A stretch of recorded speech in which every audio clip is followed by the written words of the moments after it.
was to get some fucking games in. Did it happen? No. I realise it's been a little bit of a while since I've last posted a video, but I am genuinely committed to getting more and more videos out regularly this year. First of all, I'm going to review some Christmas stuff, and then I'm going to go talking about the new year and my plans for what's happening. So, like I started off with, I didn't get many games in towards the end of the year. I really wanted to play. I haven't played since November's Northern Open, which is a real shame. Work is kind of crushing my hobby at the moment. However, I was very lucky and Father Christmas did bring me some really cool gifts. So first off, I got the Season 9 pack, the mission pack from Corvus Belli. Unfortunately, I kind of just found out from listening to Mayacast that it seems as though the missions aren't up to date and there are some issues with them, but regardless, there seems like there's going to be a lot of really nice lore or fluff in there, which I'm looking forward to getting my teeth stuck into. And it's nice to have the new card, so I don't have to worry about the mission deck so much and remembering what's what, because I'll have the correct cards in there, which is nice. In addition to that, I got a couple of miniatures. So first off, I got the Farzan. I've been using the Farzan a lot recently since having started Haqqislam, and the reason for that is because I always go very, very aggressively with my lieutenant. So having Tariq, I need something with chain of command to sort of pick up the pieces when it all goes wrong, really, which it quite often does. So in addition to that, I also got the Hassassin Bahrain starter. I'm really, really excited to open this because they've also got the Dailami with Panzerfaust in here, which is just epic. I mean, for 8 points as an ARO piece, it's an absolute no-brainer. So I'm excited to go into that. I'm also thinking what else is in there that I wanted. Muibs. And there's also a Farzan in there, which would be nice to have the light shotgun version for a little bit of a change. Then, just so that I can try things up and have a bit of a stronger... I'm talking about AROs a lot today. So in addition to that, I've also got the Camille chicken bots. I wanted these because I need a bit more of a stronger ARO piece, I think. And it's another way of playing these. I suppose you get used to kind of across the factions having a total reaction bot. And I haven't actually looked into it fully, but I have a feeling as well, one of them, I might be wrong, might be well wrong in saying this, I have a feeling that you can hack through some of the remotes. I might be wrong in this, but yeah. Anyway, so yeah, I'm looking forward to having some total reaction in my army, which I think that it is missing at the moment. So, Father Christmas was quite generous. I'm quite lucky. It's only been the last couple of years, actually, that my parents have even considered buying me miniatures. I've been doing this hobby for 14 plus years now, and they absolutely detest buying me stuff because they think I have too much. But more recently, they've kind of listened and sort of, you know, rather than getting me something that they think I want, they'll actually ask me and get me something that I do want. So that's really, really nice. Just because I know I'll use these at some point, and you know, it adds to my collection, which we all want. So yeah, Christmas was pretty eventful. I managed to go skiing with my family. But as a result, that meant that I was out the country and have done no hobby, apart from the odd bit of reading and sort of planning for the new year, really. Well, I suppose the flight times did give me a lot of catching up on podcasts. So I've listened to a lot of White Noise and a lot of Mayacast recently, which has been nice. Thinking about the year then. So 2017 has been a cracking year, both personally and for the Plastic Crack blog. I managed to become a doctor in my personal life, which has been ongoing for a long time now. And I've, you know, got a job as a full-on psychologist now, which is cool. The downside of that is that has been impacting more and more into my hobby life. I'm working very long hours at a secure hospital, which means that I'm getting back too late to be able to play pickup games at my house. which I'm hoping is going to change soon. I'm looking to get a car, which means I'll get back a lot earlier, and also hopefully be able to get to the local club. There's one in Preston that I really want to go to. It seems like it's got a really good following. So that is kind of the aim for the first quarter. I'm also looking forward to doing some more tournaments. Tournaments seem to be the only way I can get regular games in at the minute. Having a relationship where my partner isn't living in the same city as me means that a lot of weekends are dedicated to going and seeing her, and that means that I can't just have sort of mates around at the weekend.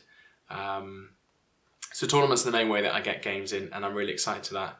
I'm hoping with the getting of a car, and also that Luke has now got a company car, which means he won't mind travelling as far, that I'm hoping to kind of expand for this year to get more a variety of tournaments in.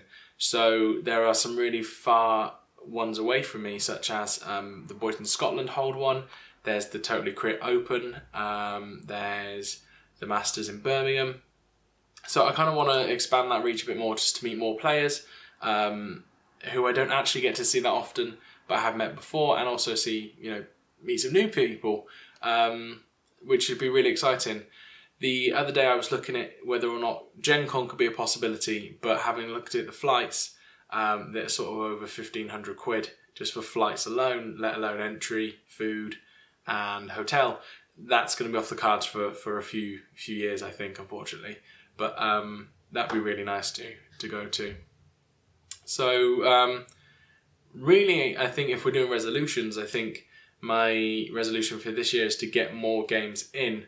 I really enjoy this hobby, but it's hard to do it when you say you haven't got the time. I think that's a bullshit kind of phrase. When you're not making the time for it.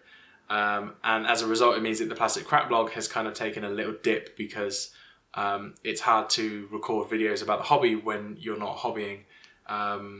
Practically, I'm always keeping my hand in, sort of reading and listening and the like. But when you're not physically playing and painting, that's quite a difficult thing to keep up with. So I'm hoping that's going to change. I think that everything has that peaks and troughs. I'm sure that it will dip out a little bit in the future, but I've got some plans that will hopefully make that a little bit more consistent and keep up with it really this time. So also, I guess in addition to this year, thinking about what's happened is I feel like I've really improved as a gamer. We're mainly limiting myself to Infinity here, but this year I managed to get 2 second places, and I never quite got that first place. So perhaps that's something for this year as well. But to get second place at something like the Northern Open was really big for me, because there are quite a lot of good competitive players there. So that was really an improvement. Maybe you could criticise me that was only with Toha, but it still happened, so I'm quite glad for that. Maybe we'll get that first this year. So I guess talking about moving from, I had Toha for last season, the beginning of ITS Season 9, I've moved into Hackislam, and that's also quite a big move for me. I've played Toha for almost religiously since starting back into the hobby in the last 2 years, I suppose. And Hackislam's been a big change. I've tried to make a tag list work, and I still can't get the Magariba Guard to really work. However, I feel like I'm getting better with, it's not necessarily a spam list, but a high order, very versatile Kili list, which seems to do the mission quite well as well. So I'm looking forward to improving on that and expanding my hack range. Much like, I suppose, the vloggers entail Plastic Crack, I've already been looking at Aleph, which I think is going to be my Season 10 army. I'm thinking about having a very small elite order OGD list, which I think could be quite fun. I've still not quite got my head around mines and hacking, so that's 2 things I really want to learn this year, which I think could be really beneficial for me, because I'm just not just can't make it work, and I don't quite understand it really at the minute. So that's some rules that I need to personally take some time to study and practice with, which I'm looking forward to improving my toolbox really, so that I continue to be a better player. So I spoke a little bit about how things petered off, how perhaps in the last half of the year I didn't really game as much or video as much for the Plastic Crack blog. And I suppose I was counting the videos the other day thinking like, well, what have I really achieved in this year? And, you know, I've actually managed to do 37 videos, which isn't one a week, which is what my aim is, but it's not as far off as I was thinking. I was thinking it was all sort of 25 or less than that. So it's not been too bad a year, but I'm hoping that this year, with a bit of planning, we'll be consistently one a week, which would be nice to do. So I think that kind of sums up about the year. I think that kind of sums up about my plans, in the sense that this year's main goals is more tournaments, more videos, ALEF, which I think would be good. I'm really interested to know what everyone else is thinking of doing for the new year. I think it's a time for change. It's often a point where we kind of make that resolutions and whatnot. So I'd like to know what your hobby resolutions are, but also what are your plans for the armies this year? Are you going to stick with the same, or are you thinking about having a little shift around for the future? So I will catch up with you guys next week, and let me know what you're doing. Take care.